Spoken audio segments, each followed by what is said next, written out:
صاحب کہ ہم جسے چاہیں گے امام بنا لیں گے. انہوں نے کہا ہمارے امام یہ ہیں, یہ ہمارے رشتے دار ہیں, یہ بزرگ ہو گئے ہیں, یہ نمازیں بہت پڑھتے ہیں, یہ روزے بہت رکھتے ہیں, لہٰذا ہم نے انہیں کو امام بنا لیا.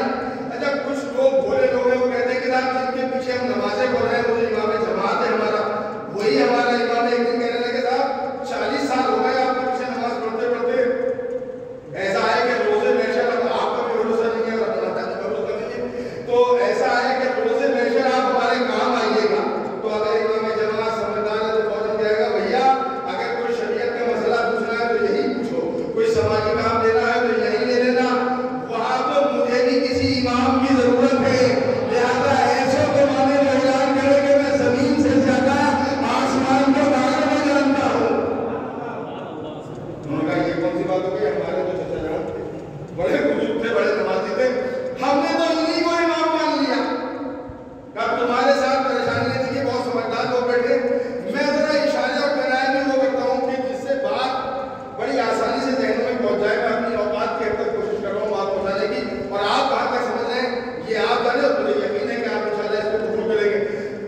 اللہ نے اعلان کیا کہ میں امام کے ساتھ بناؤں گا, تو اس کا مطلب یہ ہوا کہ ہم جسے چاہیں گے امام بنا لیں گے, ہم جسے چاہیں گے امام بنا لیں گے, جسے چاہیں گے پیشوا بنا لیں گے. اللہ نے آواز دی اگر میں نے امام کے ساتھ بلانے کا اعلان کیا ہے تو وہ امام وہ نہیں ہوگا کہ جس کو تم بناؤ گے, اس لیے کہ تمہارا بنایا ہوا تمہارے جیسا ہوگا, میرا بنایا ہوا میرے معیار کا ہوگا.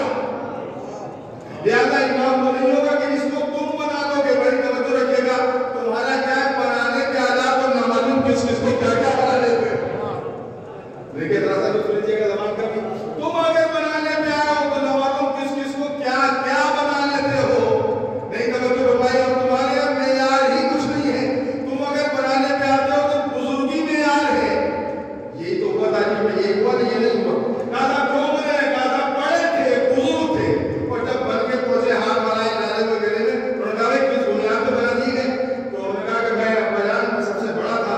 انہوں نے کہا اگر بڑا ہونا ہی بنیاد ہے تو اس سے بڑا تو میں گھر کے اندر بیٹھا ہوں. اس کا مطلب یہ ہوا کہ امامت کا ہوگا, خلافت کا ہوگا, نبوت کا ہوگا, ولایت کا ہوگا, عمر دے کر نہیں دیا جاتا, صلاحیت دے کر دیا جاتا ہے.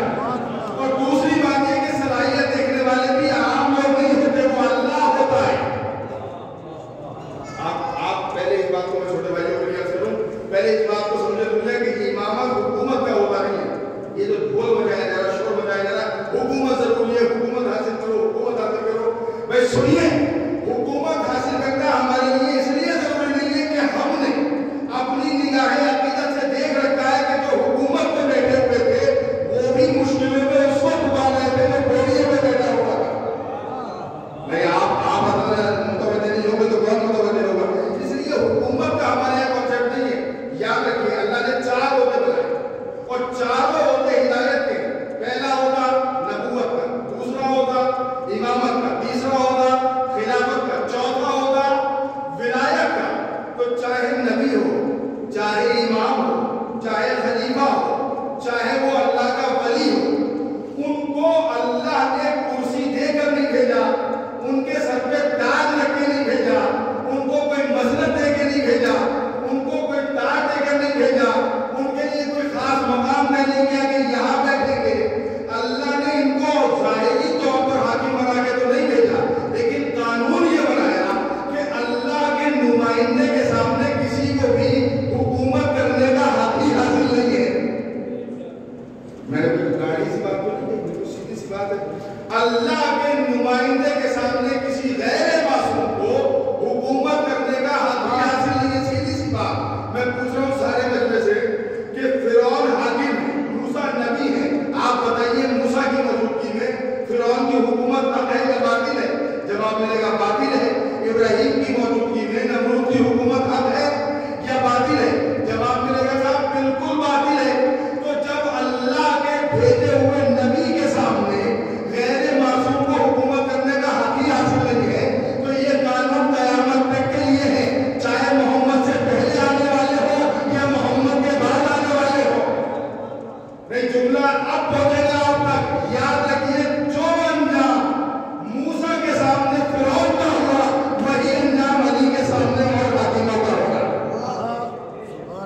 کی موجودگی میں کسی کو حق ہے نبی کے بعد علی کی موجودگی میں حق ہے کہ وہ مسند حکومت میں بیٹھے؟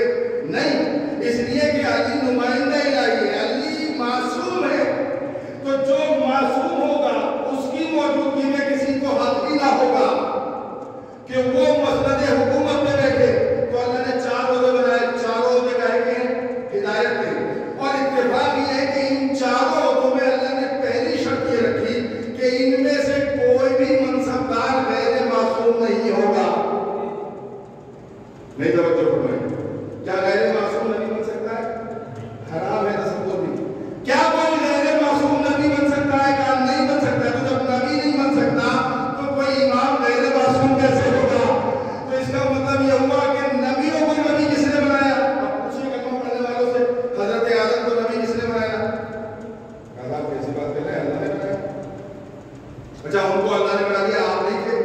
حضرت موسیٰ کے زمانے میں تو لاکھوں انسان تھے، تو کتنے لوگوں نے مل کے حضرت موسیٰ کو بنایا؟ کہا نہیں، انسانوں نے مل کے نہیں بنایا بلکہ اللہ نے بنایا۔ تو خود ہمارے سرکار کو کتنے لوگوں نے مل کے نہیں بنایا؟ کہا ہم میں سے کوئی بھی بنانے کی اہلیت نہیں رکھتا، صلاحیت نہیں رکھتا، اللہ نے بنایا۔ تو جب تم نبی نہیں بنا سکتے تو نبی کا خلیفہ کیسے بنا سکتے ہو؟ نبی کا جانشین کیسے بنا سکتے ہو؟ اس لیے کہ قانون یہ ہے کہ جیسا نبی ہوگا ویسا ہی جانشین ہوگا۔ آپ بتائیے کہ حضرت آدم کے جانشین کون ہے؟ کون ہے حضرت آدم کے جانشین؟ چھوٹے بھائی کو پوچھ رہا ہوں، بچوں سے پوچھ رہا ہوں، آپ کے ذہن میں نام رہنا چاہیے۔ کون ہے حضرت آدم کا جانشین؟ کہا حضرت شیس علیہ السلام۔ حضرت آدم بھی معصوم، شیس بھی معصوم۔ حضرت موسیٰ کے جانشین کون ہے؟ کہا حضرت ہارون علیہ السلام، وہ بھی معصوم، یہ بھی معصوم۔ اب حضرت موسیٰ کے جانشین کون ہوئے؟ کہا حضرت ہارون۔ حضرت ابراہیم کے جانشین کون ہوئے؟ کہا حضرت اسماعیل علیہ السلام۔ ابراہیم بھی معصوم اور اسماعیل بھی معصوم۔ قانون یہ بنا کہ جیسا جانے والا ہوگا ویسا ہی اس کا جانشین ہوگا۔ یاد رکھیے آدم کا جانشین تو غیر معصوم نہ ہو، اور جن کے صدقے میں آدم کو نبوت نہیں ہو ان کا جانشین تو 40 سال کی عمر میں کلمہ پڑھنے والا ہوگا۔ کیا ایسا خلیفہ ہوگا جو 40 سال کے سن میں مسلمان ہو؟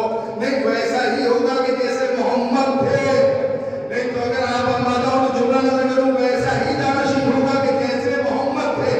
اما دنیا کی بات تو چھوڑیے، اگر چادر ٹانگ کے سو جائے تو لوگوں کو فرق ہی نظر نہ آئے کہ چادر کے نیچے محمد ہے یا علی ہے۔ یہ معمولی بات نہیں ہے، شب ہجرت کے واقعے کو معمولی نہ سمجھا جائے۔ اب بات اپنی منزل تک بلا فصل آ گئی۔ میں کچھ لوگوں کا انتظار کر رہا تھا کہ آئے تو میں بات شروع کر دوں، اور بات شروع ہو گئی ہے۔ اب یہاں سے پوری توجہ شب ہجرت کے واقعے کو، چونکہ امامت کا معاملہ ہے، شب ہجرت کے واقعے کو معمولی نہ لیں، ہلکے میں نہ لیں، یہ ایک حکمت ہے۔ پہلی اس حکمت پہ غور کیجیے کہ اللہ نے نبی کو حکم دیا کہ جاؤ، لیکن خبردار جانے سے پہلے اپنے بستر پر علی کو سلا دینا، تاکہ دنیا تک یہ پیغام چلا جائے کہ نبی اگر ایک لمحے کے لیے بھی تم سے جدا ہو تو ان کی جگہ پر کوئی غیر معصوم نہ آ جائے، کوئی نیا اور تازہ تازہ مسلمان ان کی جگہ پر نہ آ جائے، بلکہ وہ آئے کہ جو سنت میں بھی محمد کی طرح ہو، جو سیرت میں بھی محمد کی طرح ہو۔ اور علی کے بھی کمال کا جواب ہی نہیں۔ علی سے جب کہا کہ آپ کو سونا ہے میرے بستر پہ اور مجھے چلے جانا ہے، تو کہنا تو یہ چاہیے تھا کہ تلواروں میں میں کیوں سو رہا ہوں؟ علی نے یہ نہیں کہا کہ میں تلواروں میں سو جاؤں۔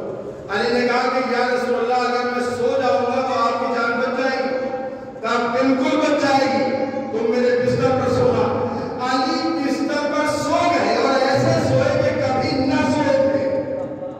دیکھیے آپ کا سونا اور ہے اور علی کا سونا اور ہے۔ جس کو عادت بھی نہ ہو سونے کی، وہ سو رہا ہے اور بڑے اطمینان سے سو رہا ہے، بڑے چین سے سو رہا ہے، چادر ٹانگ کے سو رہا ہے۔ اب جو سوئے تو ادھر سے اللہ کی آواز آئی، جبرائیل یہ تو بڑا پیارا سونا ہے، ہم اسے خریدنا چاہتے ہیں، علی سے معلوم کرو کیا بیچیں گے، علی سے معلوم کرو کیا اس سونے کو بیچیں گے۔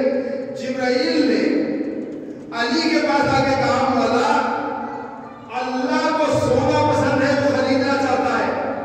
تو علی نے جواب دیا کہ بیچ دوں گا۔ اب اس کے آگے کی کوئی بات نہیں، سنیے اس مسئلے کو، اس کے آگے کی کوئی بات نہیں۔ اس بس اتنی سی بات ہے، اللہ کو سونا پسند ہے، جبرائیل نے پیغام پہنچا دیا، علی نے جواب دے دیا کہ ہاں میں بیچ دوں گا۔ آگے کی کوئی بات اس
سے راضی ہے؟ سارا معاملہ تو رضا خدا کا ہے. پوچھئے کسی سے آپ نماز لوگ پڑھتے ہیں؟ کہا اللہ راضی رہے. اور نیت کیا کرتے ہیں؟ بڑی بات کہنے جا رہا ہوں کہ لوگ آباد اچھے فرماؤ کہ آپ کو بڑے سمجھدار لوگ. نیت سب کیا کرتے ہیں؟ بچہ بھی نیت کرتا ہے تو کیا کہتا ہے؟ جس کے اوپر نماز واجب بھی نہیں ہے وہ بھی نیت کرتا ہے تو کیا کہتا ہے؟ چاہے وہ سنت ہی کی نیت کرے یا قربت ہی کی نیت کرے، قربت ضروری ہے. نماز پڑھتا ہوں 2 رکعت فجر کی واجب قربتاً اللہ. اگر آپ نے پھر سمجھ لیا، میں نوجوانوں سے کہہ رہا ہوں تو شاید بڑی بات ہو میری اوقات کے اندر.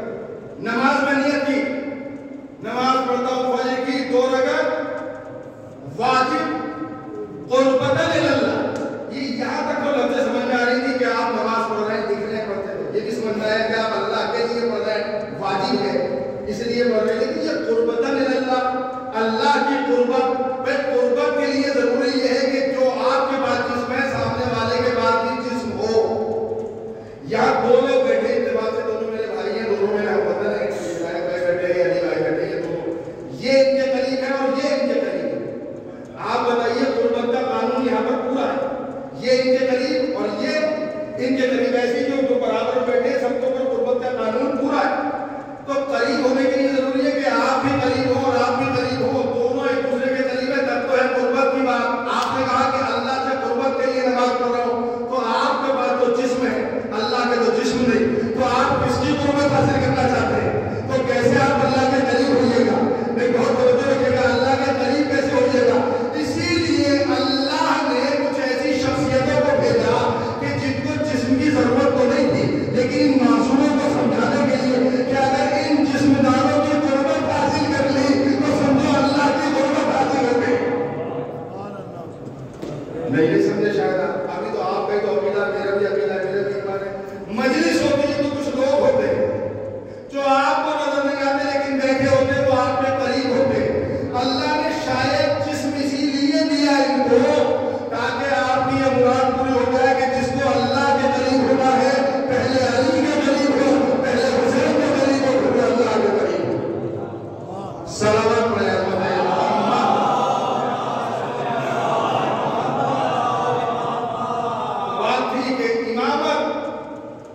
نبوت، خلافت، ولایت، تینوں چاروں دکھائے گئے ہدایت کے، نبی بھی ہدایت کے لیے اور امام بھی ہدایت کے لیے، ولی بھی ہدایت کے لیے. تو ہم کس کس کو بناتے ہیں؟ پروردگار تو نبی بھیج دینا، ہم امام بنا لیں گے. کہا اگر تمہیں اختیار دے دیا تو نمازوں کتنے بنا لو گے اور نمازوں کیسے کیسے بنا لو گے؟ تو خلیفہ ہم بنا لیں گے. یہ قانون ہے، تم نمازوں کس کس کو بنا ڈالو گے؟ تو پروردگار ولی بنانے کا قانون کو دے دے، ولی بنانے کا اختیار کو دے دے. بھائی دیکھیے آپ ہمارا ہو کے سمجھے گا، ولی بنانے کا اختیار تو ہمیں دے دے گا. تمہارا کیا ہے؟ جو 15 دن سے نہایا کرتا ہو تم اس کو بھی کہہ دیتے ہو کہ یہ بڑے پہنچ رہے ہیں. یہ تو اللہ کے ولی معلوم ہوتے ہیں. یاد رکھیے گا ولایت گنہگاروں کو نہیں ملا کرتی. نمازوں کیسے سن رہے ہیں آپ؟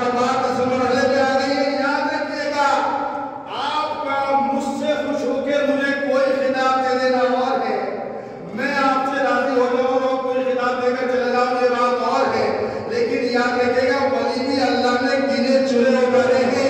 کم سے کم ولی ایسا ہو کہ حالت نماز میں زکات دیتا ہو، اور اس کے لیے بھی عصمت کی شرط ہے. کسی گنہگار کو ولی نہ کہنا. یوں تو بہت سے اولیاء تجھے کوئی کہہ سکتا ہے کہ صاحب یہ اجمیر میں جو بیٹھے یہ بھی تو اللہ کے ولی ہیں. بے شک اللہ کے ولی، لیکن ان کی ولایت کے اوپر کوئی اللہ کی آیت کی سند ہے کسی کے پاس؟ کوئی سند ہے؟ ولی ہیں، پہنچے ہوئے ہیں، بالکل ہمارے ہیں. یہی تو کمال ہے. جو اگر آپ کی طبیعت بال نہ ہو تو پھر بات ہی کیا ہوئی ممبر میں. اجمیر میں جو بیٹھے ہوئے ہیں وہ بھی ہمارے اللہ کے ولی ہیں، بڑے پہنچے ہوئے ہیں. ان کو لاکھوں لاکھوں سلام دو. نظام الدین اولیاء ان پر بھی لاکھوں لاکھوں سلام. اور جتنے بھی اولیاء کرام ہیں ان سب کے اوپر ہمارے لاکھوں لاکھوں سلام. حالانکہ ان کی ولایت کے اوپر قرآن کی کوئی آیت بھی نہیں ہے، لیکن کیا بدنصیبی ہے کہ غلاموں کو تو ولی مان رہے ہو اور اس کو نہیں مان رہے ہو کہ جس کے لیے اعلان ہوا کہ آج اس کی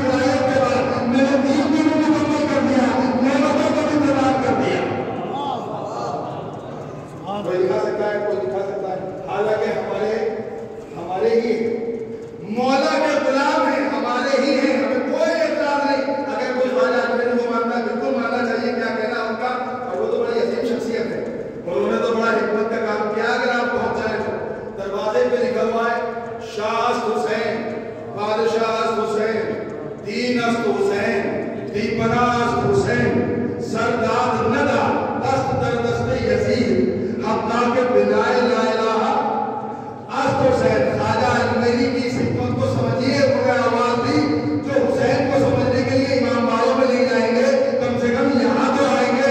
اگر یہاں سے حسین کو سمجھا کے نہ بیٹھ دیا صلوات پڑھیں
اور لوگ اس لیے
قلعے کے امام والے میں جانا تو انہوں نے کہا مولانا صاحب ایسا کیجیے گا دائیں چلیے پھر بائیں چلیے پھر دائیں جائیے گا. پھر میں اتنا دایاں بایاں کیا کہ مجھے یاد ہی نہیں رہا.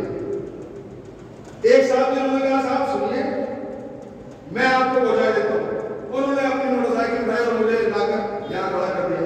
آپ بتائیے جس نے مجھے راستہ دور سے دکھایا تھا وہ بھی ہاتھی ہے نا, اور جو مجھے یہاں تک لے کے آیا وہ بھی میرا ہاتھی ہے. لیکن ہدایت کا طریقہ کس کا اچھا ہے؟ جواب ملے گا کہ جس نے منزل تک پہنچا دیا.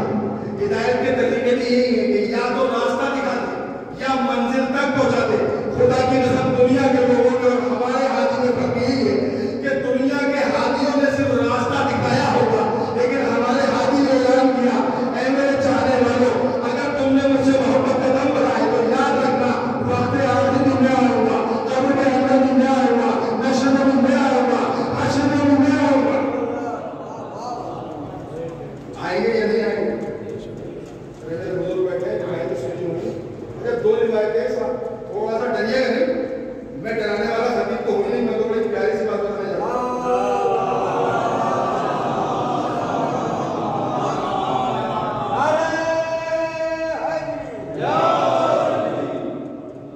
روایت ہے نا کہ حاجی آتے ہیں نہیں آتے. پہلی روایت تو یہ کہ وقت آخر آتے ہیں اور کہاں آتے ہیں بالکل سامنے. کیا کہنا میرا مولا کرو کیوں آ گئے مولا؟ اس لیے آ گیا کہ تم نے محبت کی تھی, اور جب محبت کی ہے اور تمہارا وقت آخر ہے تو میں نے اپنی ذمہ داری سمجھی کہ تم عبادت کرتے ہوئے جاؤ. تم ایسے جاؤ کہ تمہاری بدن سے روح کب نکل گئی تمہیں پتا تک نہ چلے. تو یہ کیسے ممکن ہوگا؟ کہا میرا چہرہ دیکھو. خدا کی قسم معصوم کے چہرے کا کمال ہی الگ ہے. وہ آپ کے دائیں بائیں والوں کو کچھ نہیں دکھتا, لیکن جو جانے والا ہے اس کو دکھ رہا ہے کہ میرے سامنے میرے مولا ہے.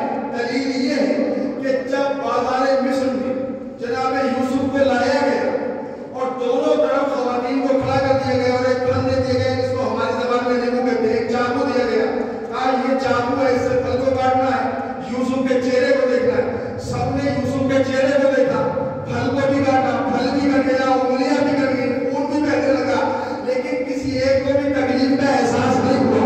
کسی ایک کو بھی تکلیف کا احساس نہیں ہوا. بعد میں پوچھا گیا جب تمہاری انگلیاں کٹی, خون بہا, تو تمہیں تکلیف کا احساس کیوں نہیں ہوا؟ تو جواب ملا کہ ہم نے یوسف کے حسن اس قدر مہر ہو گئے کہ ہمیں انگلیاں کٹنے کا, خون بہنے کا افسوس تک نہیں ہوا. جو دلیل قائم ہوئی, ماتم داروں سے پوچھو تکلیف کیوں نہیں ہوئی؟ کہا حسین کا تسلسل تھا. دوسری بات ہے کہ جو مر رہا اس سے پوچھو تکلیف کیوں نہیں ہو رہی؟ کہ علی کو دیکھ لیا تو پتہ ہی نہیں چلا کہ روح کب نکل گئی.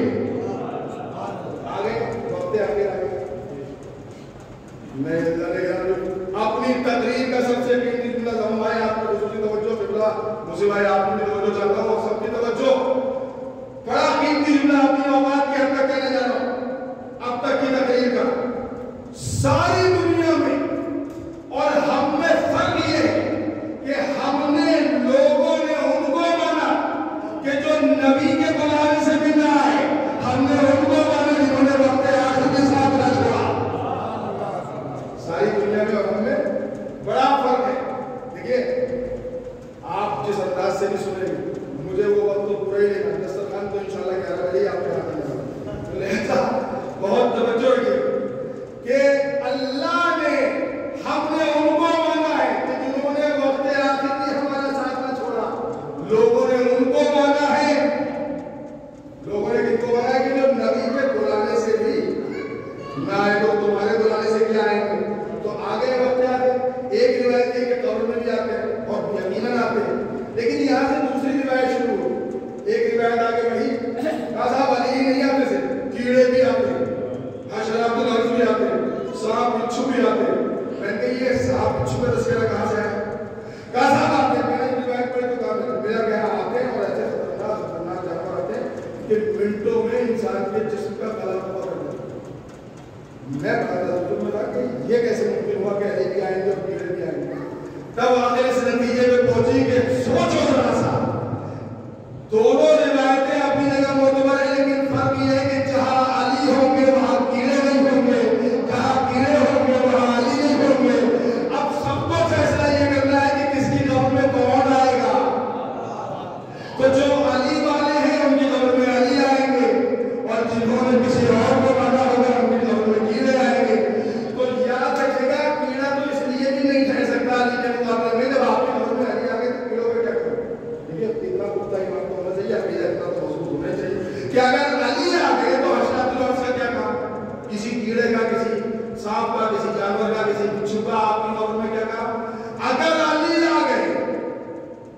تو پھر کسی جانور کا کوئی کام ایسی بات تھوڑی ہے.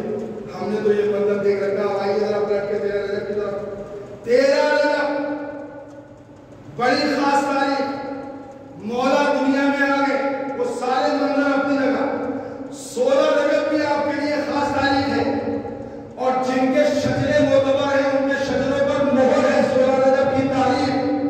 میں بات کسی خاص شجرے کی نہیں کر رہا. جس کا جو بھی شجرا ہے وہ معتبر ہو جاتا ہے. اس لیے کہ ہمارا شجرا ہمارے اجداد کی نسبت سے کوئی ہو سکتا ہے لیکن اصل میں ہمارا شجرا محبت اہل بیت ہے. ہمارا اصلی شجرا محبت اہل بیت ہے اور محبت اہل بیت وہ عظیم چیز ہے کہ جس نے یہ شرط بھی ڈالی کہ کون بڑا ہے کون چھوٹا ہے, کون اعلیٰ ہے کون ادنا ہے. جو والے محمد کا ہو گیا وہ بڑا ہے وہی اعلیٰ ہے. وہ 16 رجب مہر ہے. 16 رجب کو جو پیغمبر اسلام آئے آنے کے بعد کہا کہ نہیں ہمارا تو بیوی فاطمہ کو جیسا نے آغوش پیغمبر میں مولا کائنات کو دے دی. روایت کیا سب نے سنی ہے. 16 رجب کی تاریخ ہے. مولا نے کیا کیا؟ آغوش میں آتے اور زبور انجیل اور قرآن. اب روایت ذرا حلق کے نیچے اتار دیجیے گا بھائی, بہت توجہ, پوری ذمہ داری سے کرنا. علی نے 3 دن کے سن میں 4 کتابیں پڑھی. نبی کی پوری زندگی بھائی ایک کتاب نہیں پڑھی. آپ مجھے معلوم ہے کہ خاموشی کے لیے ذہنی طور پر تیار ہو لیکن جو دلیل دینے جا رہا ہوں پوری توجہ. نبی پیدا ہوئے تو کوئی کتاب نہیں پڑھی. علی پیدا ہوئے تو 4 کتابیں پڑھی. تو کیا یہ اعتراض کرے گا کوئی کہ صاحب آپ نے نبی کی توہین کر دی, کیا نبی پڑھنا نہیں جانتے تھے؟ میں نے یہ نہیں کہا کہ نہیں پڑھنا جانتے, میں نے کہا نہیں پڑھی. اور علی نے پڑھی ایک تاریخ ہے. علی نے 4 کتابیں پڑھی اور ان چاروں میں سے کوئی ایک بھی نبی نے نہیں پڑھی. تو کیا اس کا مطلب نبی کمتر ہو گئے؟ استغفر اللہ نعوذ باللہ. سیدھی سی بات یہ تھی کہ جب علی نے پڑھی تو نبی نے بتایا کہ کیا کیا پڑھا گیا. اگر نبی بھی پڑھتے تو بتاتا کون کہ کیا کیا پڑھا گیا ہے. ذرا نبی بتانے والے لوگ تھے جو کیا کہتے. اب جو ہے تو میں کہہ رہا تھا کہ معتبر ہے, مہر ہے اللہ کی طرف سے اور نبی کی طرف سے آپ کے شروع پر کہ جیسے علاقے کے حوالے میں بتایا گیا. اب شیخ سلیمان تندوزی نے لکھا کہ منظر یہ تھا کہ علی کے حوالے میں دیوار کے اس بار لوگ اپنے اجدائی کو لے کے آ کر کیا کرنے آئے ہو؟ کہا شجرے پہچانا کرتے ہیں. کمال کے لوگ تھے اس وقت. انسانوں کے شجرے جانور پہچانا کرتے ہیں. انسانوں کے شجرے جانور پہچانتے تھے. تو ان کے شجرے ہی کیا ہوں گے, ان کے ایمان ہی کیا ہوں گے, ان کے اعمال ہی کیا ہوں گے. جہاں شجرے کی پہچان جانور کیا کرتے ہیں تو وہ اجدائی کو لے کے آئے. جیسے ہر بچے کے ساتھ سلوک ہوتا تھا ویسے ہی علی کے ساتھ بھی ہو رہا ہے. معذاللہ کیا کیا؟ علی کے کہروانے کے پاس اجدہے کو چھوڑا. اجدہا گھوما چاروں طرف اور واپس جانے لگا. لیکن ابو طالب کے بغض کے مارے ہوئے لوگوں کو سکون نہ ملا. انہوں نے کہا محمد ایک مرتبہ آؤ. میری طرف دیکھ کے سنیے تو لطف آئے. محمد ایک مرتبہ آؤ. تو علی بھی یہی چاہتے تھے کہ ایک مرتبہ آ جائے. اس لیے کہ اگر پہلی مرتبہ میں چیر دیا ہوتا تو الزام لگتا کہ اجدہے کو اپنا کام نہیں کرنے دیا. علی نے انتظار کیا دوسری مرتبہ کا. اب جو اجدہا آیا تو علی نے کلے اجدہا کو چیر کے اس کو دنیا سے رخصت کر دیا. لوگ دوڑے میں پہنچے, اے محمد آپ کے بھائی نے تو غلط ہی کر دیا. میں آپ سے پوچھ رہا ہوں دیوار کے اس بات ہو کے والے کہتا نبی جانتے ہیں نہیں جانتے؟ جانتے ہیں. اگر نہیں جانتے تو کہے گا جانتے ہیں. لیکن ان کی زبانی سننا چاہتے ہیں. کیا کیا؟ کہا صاحب وہ اجدہا مار ڈالا جس سے ہم شجروں کی پہچان کیا کرتے تھے. نبی نے کھڑے ہو کے کہا بالکل ٹھیک کیا علی نے. اس لیے کہ جب اصل آ جائے تو نظر کو باقی رکھنے کا حق نہیں ہے. یاد رکھنا آج سے شجروں کی پہچان میں جانور نہیں کرے گا بلکہ محبت علی سے شجروں کی پہچان ہوگا. بس یہی پہچان ہے کہ جس کے دل میں علی کی محبت ہے اسی کا شجرا پاک ہے. ورنہ ہم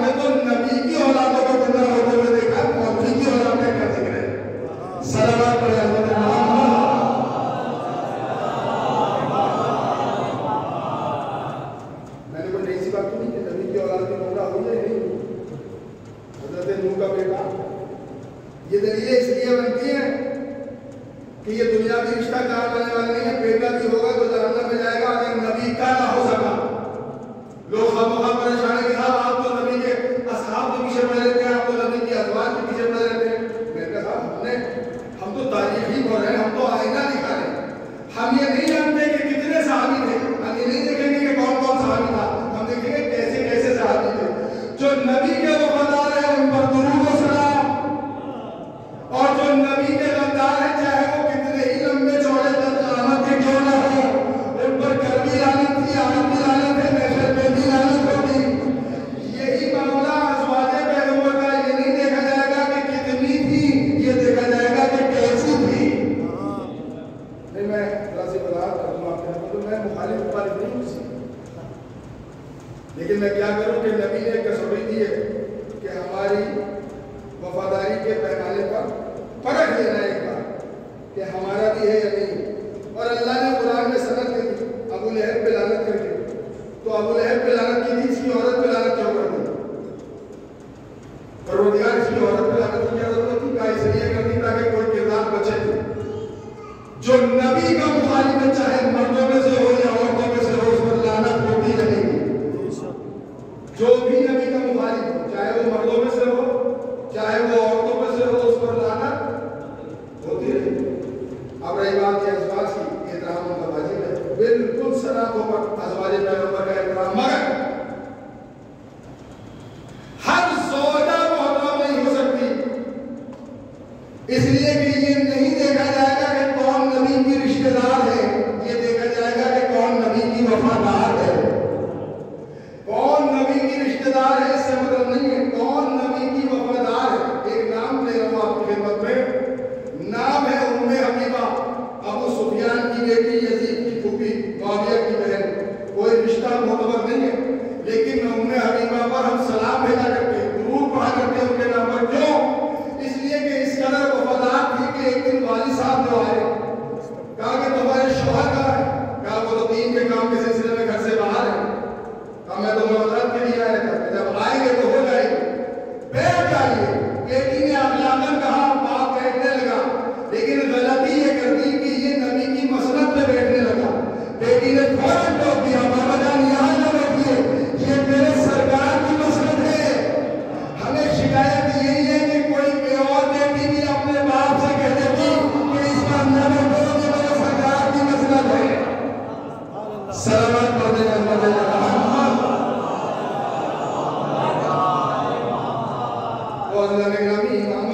بڑا عظیم مقصود ہے. امامت ہم جیسا کوئی امام نہیں ہوتا. کیا پہچان ہے امام کی؟ 6 فٹ کا ہوگا, قبا ایسی ہوگی, امامہ ایسا ہوگا, کرسی ایسی ہوگی, چلتا ایسے ہوگا, یہ پہچان نہیں ہے. پہچان یہ ہے کہ دنیا کی ہر چیز میں جو اختیار رکھے وہ امام ہوتا ہے. ارے دنیا کی باتیں تو چھوڑو, اگر ڈوبے ہوئے سورج کو پلٹا دے, اگر چاہے تو اشارہ کر کے ڈوبے ہوئے سورج کو پلٹا دے, یہ امامت کا اختیار ہے. ورنہ آج بھی تو بہت سارے لوگ ہیں, کوئی تو پلٹائے. اچھا یہ جو خیال ہے سے کبھی کبھی لوگ آئے, لوگ ہم جیسے لوگ غلط بیان نہیں کر دیتے, معذرت ہو ملا. کبھی کبھی جوش تبدیل میں نماز کی اہمیت بیان کرتے ہوئے کہتے ہیں اتنی اہم ہے نماز کہ نماز علی قضا ہو رہی تھی.